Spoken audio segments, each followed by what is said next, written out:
Well, let's perhaps not shoot you, but will there be some shooting involved in the assassination of Jesse James by the coward Robert Ford? That almost works. That'll do. Okay, you actually get praise from me for that one, Scott. Well done. That one actually works. Well done. Well done indeed. When we were composing the list of films that we wanted to cover in this episode, the first title, aside from 1917, that went on, and without any discussion, was New Zealand filmmaker Andrew Dominik's The Assassination of Jesse James by the coward Robert Ford from 2007, which at the time had a lot of buzz around its cinematography, particularly Roger Deakins' use of old wide-angle lenses, unconventionally mounted, to create vignettes evocative of antique photography.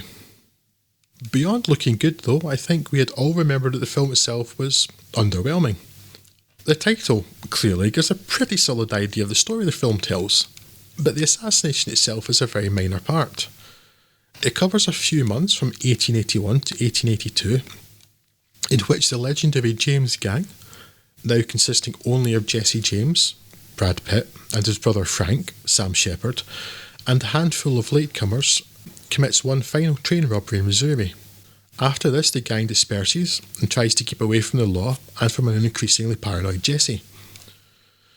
The younger brother of one of the gang members, Sam Rockwell's Charlie, is the infamous Robert Ford, played by Casey Affleck, who as a child lapped up all the dime novels telling of the exploits of Jesse James, and who tries to ingratiate himself with the outlaw.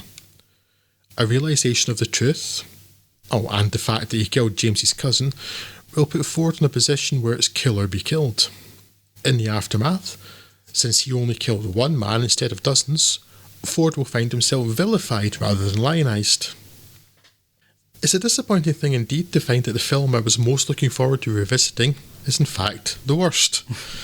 It's also the longest, a meandering tale with many dull subplots that finds little to nothing to say, and is not helped by a title that, well, makes me angry.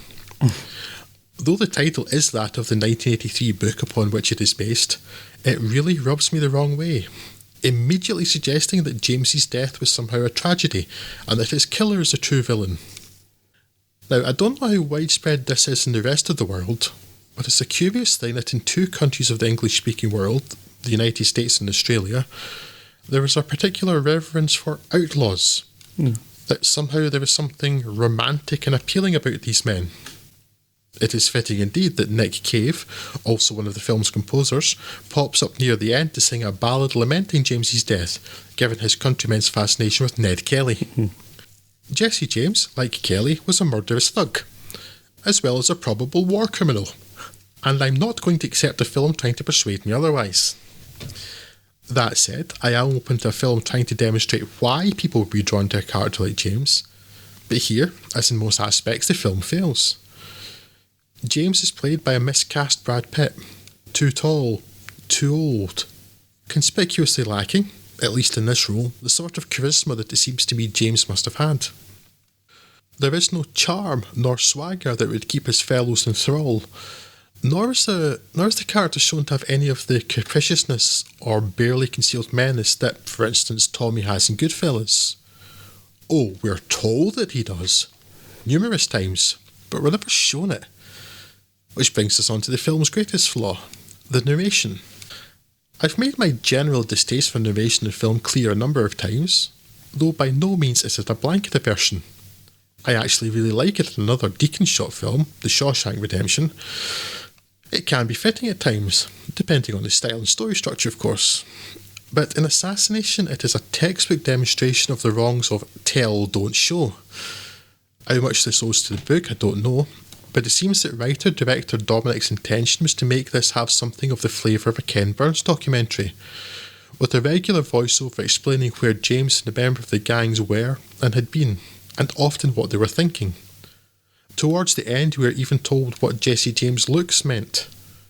Now, Brad Pitt has a face. I've definitely seen his face. I know it's there, so perhaps let his face do that instead of telling me what his face means? The narration is also full of dull and irrelevant detail, while seeming to build towards the day of his death. But this wasn't a momentous, meaningful date like 22nd November 1963. What isn't in the narration is also pretty lacklustre, with no insight into what makes James tick. It cries out for some of the paranoia displayed by, to mention Goodfellas again, Robert De Niro's Jimmy Conway post-Lufthansa robbery.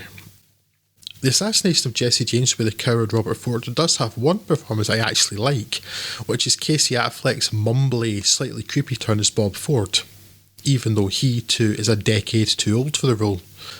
The change from sycophantic hero worshipper to fearful betrayer works much better than any other character, but unfortunately serves to highlight how underserved the rest of a cast that includes Sam Rockwell, Sam Shepard, Zoe Deschanel and Jeremy Renner is, though I will say Garrett Dillahunt does do a pretty good Shifty and Terrified.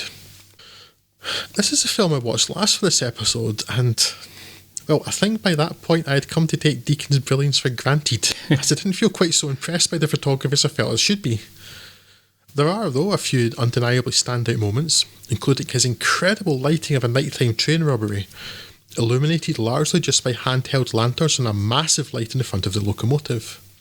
The landscape shots are, as you would expect, striking and expertly composed, and there are some frames within frames that call to mind the films of John Ford.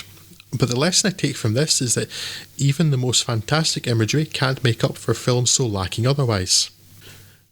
We didn't want to make this an episode just about Deakins and the Coens, and we could have. Oh boy, we could have. But I just want to mention that No Country for Old Men came out this same year, and we could have watched that instead. Quel dommage. Yeah, I'm surprised to find that I enjoyed this more than you, because I really didn't enjoy it very much myself. But yeah, I didn't like this at the time, and I don't like this now. The way it looks is interesting. You mentioned all that, and the lighting tricks you've already mentioned, and his use of various old lenses and such like that to get the kind of colour aberrations and fringing, so it looks like old-timey photographs and all that kind of stuff.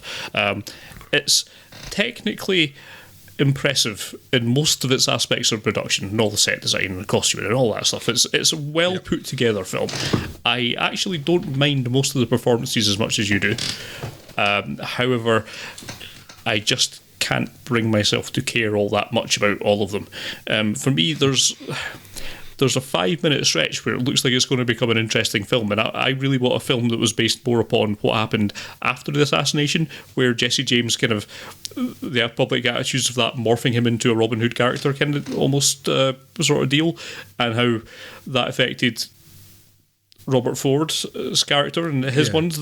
That stretch that's covered in like 5 minutes and mainly narrated, that's the only aspect of this film and this whole narrative that had any kind of interest to me, and all the characters had any interest for me in that bit there.